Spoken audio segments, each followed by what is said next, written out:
एक गरीब और बेसहारा नन्हा पप्पी सर्दी में कांपते हुए रास्ते में भटक रहा था। अचानक इसे कहीं से हल्की सी आवाज सुनाई दी, मियाऊ मियाऊ।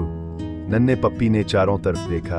एक छोटी बली भीगी हुई गत्ते के डब्बे में फंसी हुई थी। वो कांप रही थी, बेबस थी। नन्हे पप्पी ने हिम्मत की, आहिस्ता आहिस्ता छोटी बली के करीब गया और अपनी नाक से इसे सहारा देने की कोशिश की। मगर छोटी बली बहुत कमजोर थी, वो खुद नहीं निकल सकती थी। नन्हे पप्पी ने अपनी छोटी छोटी टांगों से दौड़ लगा दी। वो मदद की तलाश में रास्ते में घूमता रहा। ये नन्हा पप्पी इतना बेचैन क्यों है? एक मेहरबान लड़के ने हैरान होकर कहा। नन्हे पप्पी ने अपनी छोटी आवाज में भौंकना शुरू किया और लड़के का हाथ खींचने लगा।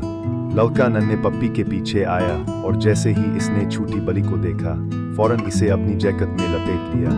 चंद लम्हों बाद वो दोनों एक गर्म घर में थे, जहां नरम बिस्तर और खाने का इंतजाम था।